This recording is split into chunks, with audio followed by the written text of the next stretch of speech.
A musician, long-distance kayaker, a businessman, she looks after animals, artist, author. We interview remarkable people. They're talented in so many different areas. You're listening to The Dialogue. 89.7 FM Eastside Radio.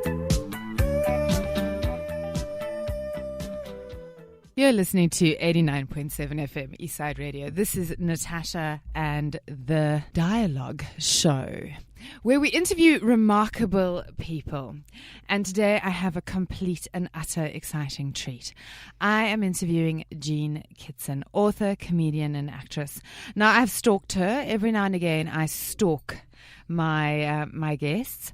I met Jean at a event for International Women's Day where she was talking for the Fistula organization, and I have never heard anything so funny in my entire life. But more than Jean being funny, the woman sitting next to me was almost rolling around on the ground. So I realized that it wasn't just me that was loving everything that you were saying, that it was actually everyone. Now, you have been working for a very long time, which just ages you terribly, doesn't it? I mean, it just makes you sound like you've just been doing it forever. It's a pleasure. But you, obviously, I'm interested in how you kind of came into the world of acting.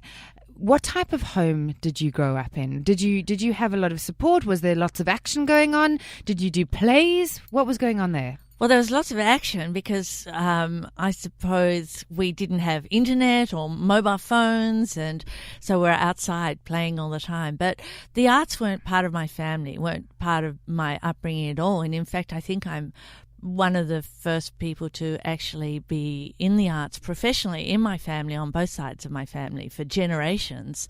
I've had a great-great-grandfather who used to write poetry, but otherwise the arts in my family was just out of the question as something that is a job. I mean, aspiring to be an actress or a writer or something was like aspiring to be French or taller. It was just like out of the question. Exactly. You know, it was like another world. So I didn't grow up. My dad was a mechanic and my mum was a secretary in those days. She did, business administration. So my dad had a car business. He had his own car yard, British cars, and Mum worked with him until she had 3 children. And so I've got a younger brother and sister, and as I said, we lived in a little country town called Lilydale. That's where I was born. And then when I was 12, we all moved. My dad's business, unfortunately, went broke, and we moved down to the Mornington Peninsula in Victoria, where, actually, we went down for a holiday. Okay. In my dad's cousin's holiday house.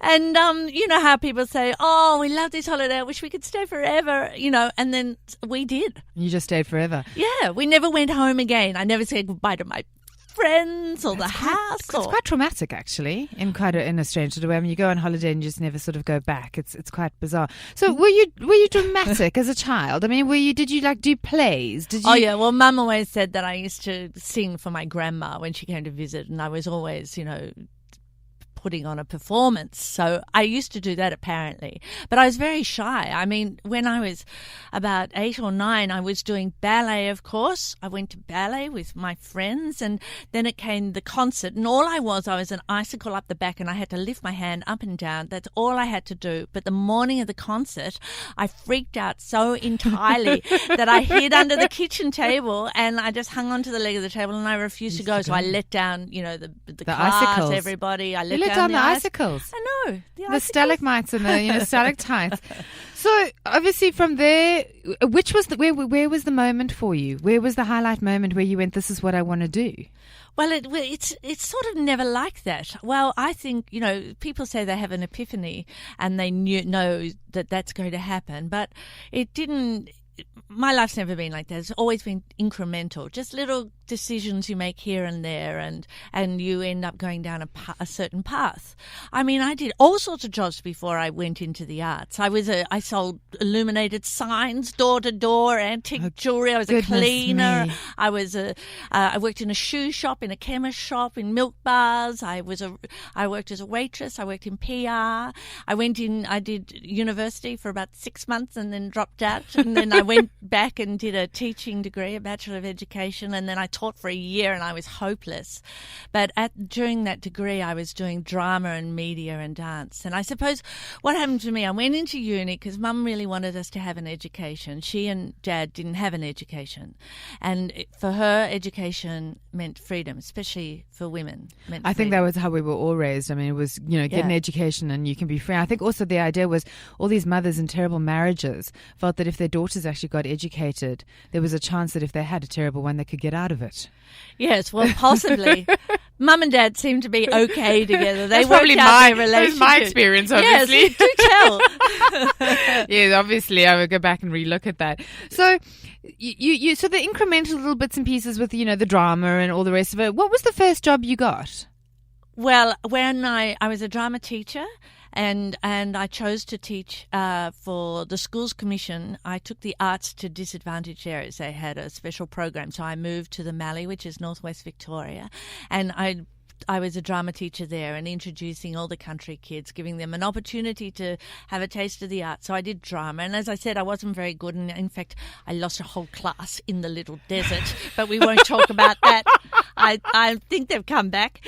And so I was, I wasn't asked to leave the education department, but I knew it was time to leave. My goodness. And then I knew that I really enjoyed drama, so then I joined a theatre and education group, and so we started writing, and that involved writing plays, and I'd always really liked writing letters. I always wrote a lot, even when I travelled overseas for a couple of years as a backpacker, I wrote, and people would go, "Oh, you're quite good at writing." But I never really thought, I could write as a living. And so then I worked in theatre and education and went overseas, and then I suppose the moment for me, I wanted to do acting, but when I couldn't just get an audition because I'd never been trained as an actor. And then I realised that the only way I could get a job acting was to be seen to be doing something on stage. And the only place I could get on stage was at a comedy venue called The Last Laugh. And upstairs they had a little venue called Le Joke. And on a Wednesday night, it was tryout night, and anyone could write anything and get up on stage. So I thought... how terrifying. That's my idea of terror. It was terror to make people laugh. And then what happens if they don't? And then what happens at that moment when you realize that you have made them laugh and it all just goes, it's horrible. It happens terrifying. all the time. And you have to really sort of just keep pushing on and hoping that they'll laugh at something and trying something new and changing. Did they laugh at you? Well, I started getting booked for comedy, and then I met a fantastic group of people. I met all these other comedians, and we started a group where we improvised a soap opera set in a hospital called Let the Blood Run Free, and then there was a really fantastic show that was starting on the ABC called The Big Gig, and you could get a gig on that if you were a writer, if you wrote your own stuff. And so I went for an audition. Wendy Harmer I'd met her at that stage, and she was part of the group with Ted Robinson and Patrick Cook, who became my husband. And they said, come along and do an audition. And then The Big Gig was one of those life-changing things, because suddenly going from small venues and hotels where you did, pubs and you were doing and festivals, you went to television and you had, 1.5 million people watching you, and that just changed my life. I met my husband. I became known for my comedy, so I started getting work. I started getting paid. I was 34 then. I hadn't really earned a decent living until then. So when I talk to kids in schools, I say, don't worry. Things turn out. They turn out. They turn out. I think if you have talent and if you also keep plugging away and you keep, maybe the thing is that you just kind of have fun. You have fun, and it's luck and it's timing. A lot of it is luck and timing, being in the right place at the right time. And being prepared, Exactly. Just keep doing all the jobs that, no one else wants to do. Just to keep getting the experience, especially in performing and comedy. Just keep getting the experience. Don't worry, so much about what it is. Street theatre, the hardest thing in the world to do. But, sometimes you just have to do it. It's the only thing going, and you're going, and that nearly kills you, because you've got to stop people and entertain them in the street. They're not even trapped in a room. No, exactly. Very difficult. You're listening to The Dialogue with Natasha Moy, and I'm interviewing Jean Kittson, author, comedian, and actress. We're talking about her life and how she has grown and progressed over time. So we've touched on your upbringing, your family, and all the rest of it, and I just played that dreadful song. While the song actually has a lovely beat, it is really very old-fashioned and about sort of how you should sort of treat your husband and how you shouldn't let him go to work and with your hair in curlers, and how you should greet him with a hug and all the rest of it. So I'm a little bit interested. I mean, you obviously met your husband, within the context of what you do. And what type of relationship do you have with him? I mean, very cheeky? equal. No. Yes, well, it depends. What do you want me to talk about, Natasha? Wow. Well, am I on top? Is that what you're asking? Well, no, I suppose it's, It's interesting to think you're quite a feminist in a lot of ways. I mean, you've dealt with so many female issues, and we're going to touch on your book and a couple of the other things that you've done. I'm always curious about women who are in relationships who've got quite a feisty sort of feministic attitude towards life. How do those relationships work? Well, I grew up in a household where my parents were equal. And my mum was a feminist. Mum was a very early member of WEL, which is a women's electoral lobby, and she joined that very early on. I mean, my mother grew up, she had to leave school when she was 14. She either had to go into learning domestic science or business studies. So she and domestic chose science in those studies. days were cooking, wasn't it? Yeah, I mean, cooking, cleaning. You became a domestic in a way. Yeah. That's what you did. You improved your skills for being a wife, probably, and that's if you wanted a job. That's how you worked. You worked cleaning and cooking and things like that. So Mum did business studies, but she's a really smart woman, my mother, and she travelled overseas. So she went from a tiny country town where none of her family had travelled or anything like that, to getting on a boat just after the war. So during the war, she worked. She became private secretary to a lot of people in business. She was very good. She's very smart. Just after the war, she went overseas by herself and travelled for 2 years overseas and all over the continent, as it was called then. And she was just and she met my dad coming back on the ship. He'd gone overseas and ridden a bike around. He was too young for the war. He's younger than her, so she's got this toy boy. She's 90 now and he's 88, and yep, he's still the toy boy. And so she did a lot of things, and she didn't marry till she was 30, which in those days was very quite old. And she always, in our house, we had no gender-specific roles, none. We were equal all the time, and I had a younger sister and a brother. And we all had to do equal duties in the house. So I never grew up thinking I was unequal. I never grew up thinking that I couldn't do something that a man couldn't do.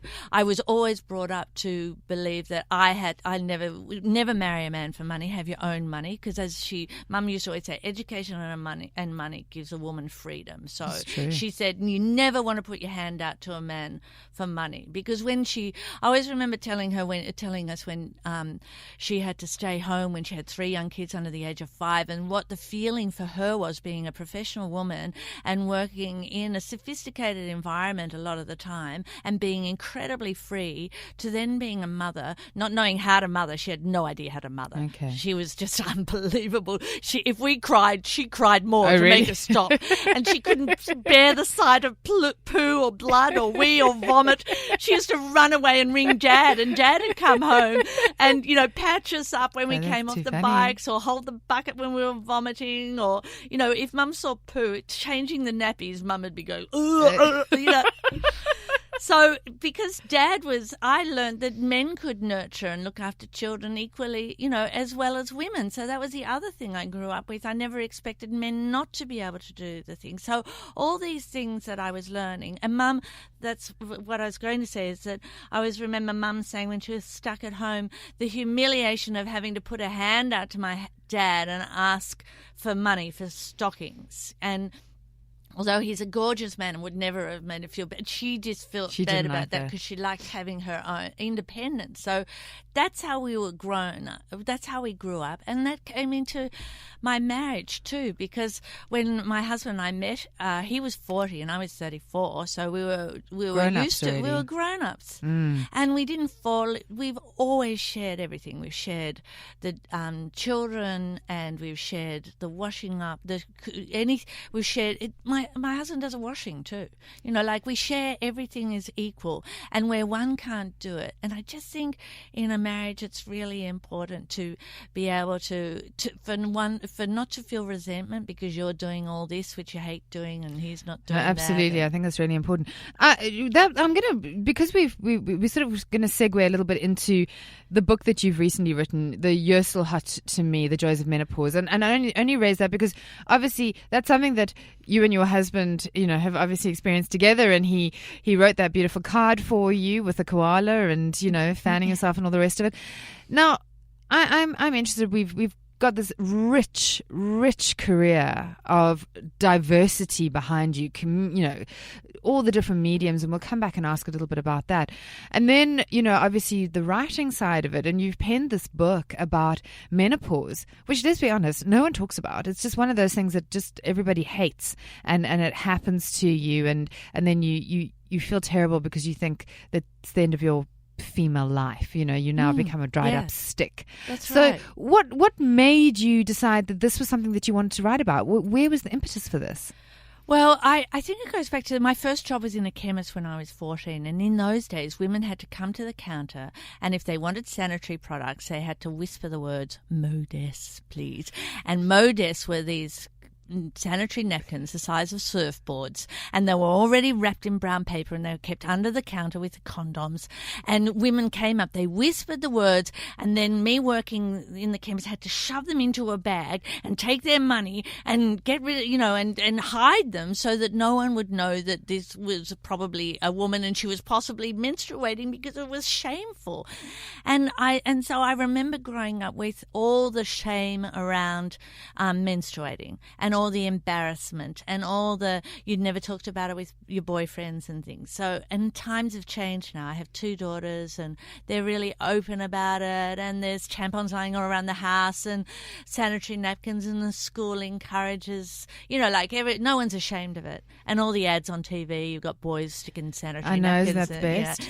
So, and then when I was menopausal, I was getting these hot flushes, and and I was didn't really know what to do about it, and didn't think it was something I should discuss with the doctor. I thought, I'll just get something from the chemist. And I went in there and I said, look, I'm getting hot at night. I keep waking up. The doona's going off. The doona's going on. My husband has hypothermia. Wine won't help. What can I do? And the lovely lady, who was menopausal herself, I would say, she was my age, glanced furtively around the shop and then whispered the words. In fact, she didn't even whisper the words. She mouthed the words, hot flushes, like it was something, like saying, Modess, please. I'm going, what is going on? I didn't know this was something to be ashamed of. So I started talking about it, and it just sort of started evolving, and I started talking about it more and more, and talking about it in public, because then I realized there's a lot of women in the media won't talk about it because it ages them. It's actually absolutely, it's like that moment when you cross over from youth to to dried stick, exactly. End of life, I know, on the it's shelf. So weird. I think it's nothing like that. No, and basically what it just means is that life gets a little bit cheaper. You don't have to buy tampons any longer. We love that. You can look forward to no PMS somewhere in the future. That's right. The book, the book obviously is a you've this is not the only book that you've written. Oh, no, the earlier book I wrote was a collection of things I've written as columns, because I've been a regular columnist in a lot of magazines and newspapers over the last 20 years. And so that was a collection. But this was, when I started writing the menopause book, I thought, I'll just put a few stories that women tell me because they're very interesting. And then I found it was very hard to get the facts about menopause, like why do we go through it, what our body's doing, and the treatment was a minefield of flakiness and old-fashioned remedies, and the history why we don't talk about menopause is because only in up until the 1930s women were locked up.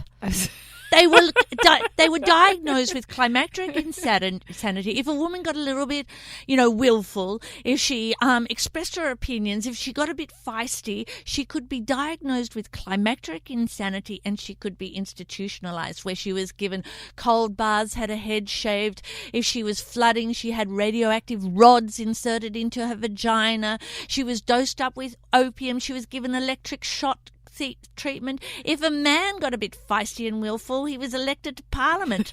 It's wrong, and it was only happening in my mum's generation. I know.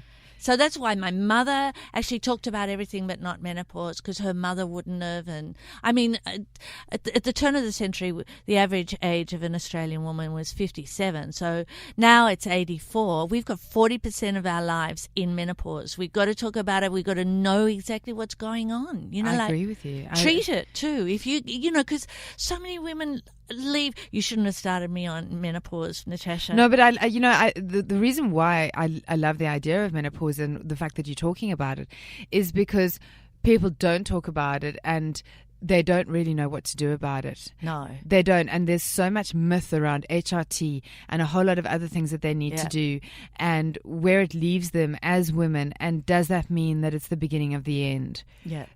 Well, this book took me 3 years to write because it is full of facts. And in fact, Dr. Penny Adams, who's a women's health advocate in publicly, and she's written books, she said at last there is a definitive book on menopause that she can recommend to her patients, because we need to know. A lot of women leave work because they think they're not coping at work any longer, and actually what it is menopause symptoms, not work-related symptoms. So we're losing all these women with all these skills, experience, with the corporate knowledge or the business knowledge, and they're not coping. They're just thinking, I just don't think I can cope at work. I need a little bit of a cry behind the computer. What's going on? I think I need to give up work. And if a woman gives up at work when she's in her 50s, it's really hard to get another job.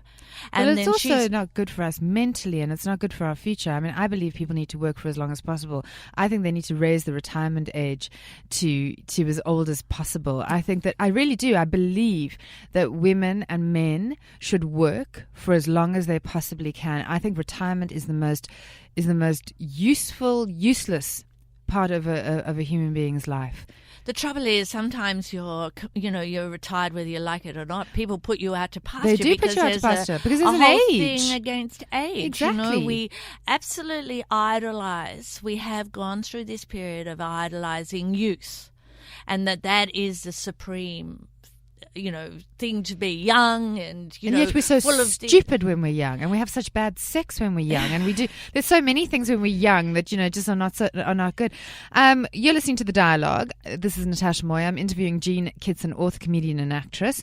We've been chatting about her upbringing, where she's gone in terms of her life, the path that she's been on, her husband, and I'm curious a little bit around your favorite medium.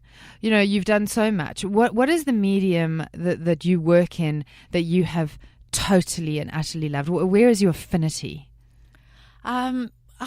That's always a really hard question. Oh, I thought I was unique. Yeah. That's a unique question, Natasha. I've never been asked that before. That's the problem with asking famous people questions, is that you're always asking the same questions over and over again. You just hope you get a better answer. I think I should have actually come up with a good answer to that. But television's great because it's very intimate. I find television very intimate, and you can be very subtle in your performance if you're just staring down the barrel of a camera, and because the camera can get very close to you. And the same with film. But the downside is most of the time you don't have a live audience. The Big Gig was unique. It had a live audience, and it was live to air and no post-editing and whatever happened. So having an audience is always a wonderful thing, and making an audience laugh, there's nothing like it in the world. It's such a great feeling to entertain people. Well, for me it is. I really love it, and I think if you make them laugh and think about something and laugh, and it gives me a great deal of satisfaction, and having said that, Natasha, writing is also, a world of its own as well. You go into a different zone, and I love, refining something till you get it right, or hopefully you get it right. Just words. Words are fantastic to use. Your industry is challenging, I think, in all of those to try and get it right. Now, you have 2 daughters. Yes. One who's just hit teenage, and I'm a little bit interested. You've gone into an industry which is, you have to work, but work is not regular occurrence. It's hard. There's obviously a lot of stress around not having work, growing up in a home where you've been pushed to be your own breadwinner, where you've had to look, where you feel that you really need to be able to support yourself. You're now in an industry that doesn't provide regular income or regular work, and then you go and have 2 children, which obviously women want to do. They want to have their children. How have you managed to balance out having your girls, raising them, working, and the stress around, because there must be stress around trying to sort of keep everything going? Oh, there's enormous stress, because also the work hours in this industry are terrible. When I had my first daughter, I thought it was the era of the superwoman. You were everything. You were supposed to be everything: the perfect mother, the perfect wife, and a CEO. Oh yeah, baby. Everything ticked.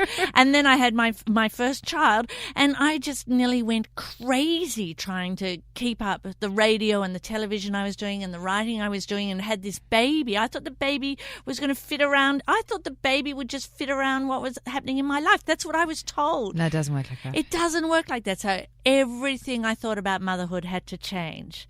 And I think a lot of women need to know that sometimes the motherhood is a really important job. It's really important, and sometimes you have to let go of a lot of things. And I really wanted to be a good mother, and at the beginning I didn't let go of things, and I had strangers looking after my child, and because I needed to keep working, but in the end I had to let go of a lot of things. I let go of theatre because nighttime is when you want to be around your kids, and it took me quite a few years to work out, right, I can't do theatre because I want to be home when they get home from school, and I thought, when they get older I'll be able to do all that again. But actually, as they get older, they need you more. Exactly. Don't they need you more. It's the worst. I am so sad because I have to cut this interview off because we are finished, and I believe it. I could chat to you for hours and hours and hours. You are so interesting, and I would love to be able to have you back. We could find a topic to talk to you about something else. Thank you so much for spending time and for coming in and for chatting to me, and it's so amazing to meet you. Thank you. I feel very inspired. You're listening to The Dialogue with Natasha Moy. We've been interviewing Jean Kittson, author, comedian and actress. We'll be back with Claudia Chan Shaw, and she'll be chatting to you about one of her amazing guests in a couple of weeks.